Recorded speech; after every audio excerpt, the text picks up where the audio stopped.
think back to a time when you were listening to your favorite artists. Or you were watching an incredible movie that just sucked you in.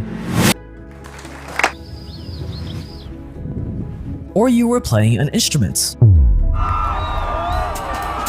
Or you were playing your favorite sport or your favorite video game. What a headshot!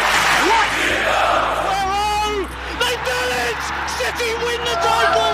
It's a whoa! Or you were driving down a curvy, empty road and you just felt in the zone.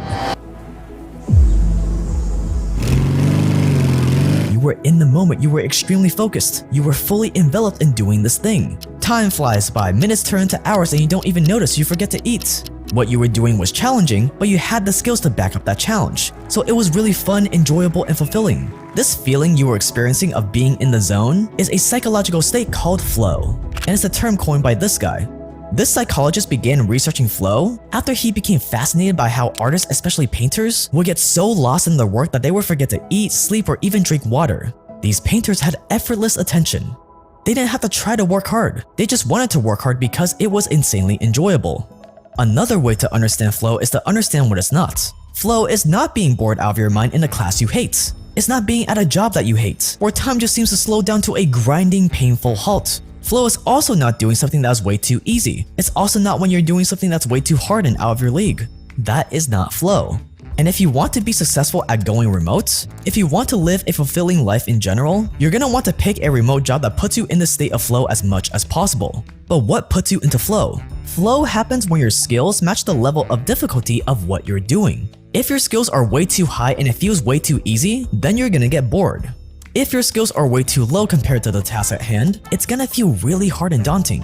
You wanna find what puts you in the happy middle ground, when you're just in the zone and time flies by. And being that a third of our lives is spent working, what you do for work better put you into flow. Because I don't know about you, but I do not want to spend a third of my life being bored or anxious, because that would be miserable. And that is why I don't believe in chasing whatever industry or niche that pays the most money. Because if it's not gonna put you into flow, it's not gonna matter. What matters is picking the industry that will put you into flow, because that is what's gonna pay you the most money.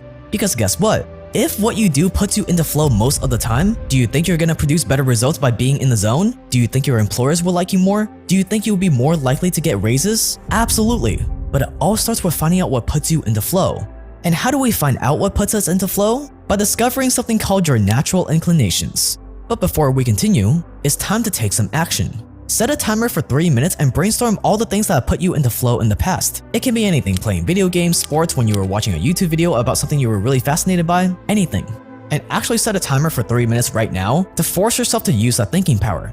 When you're not on a timer, it's super easy to do something like this for just like 10 seconds and then get lazy and then want to move on. So actually set a timer for 3 minutes right now, and when you're done, comment some of the answers you came up with in the comments below.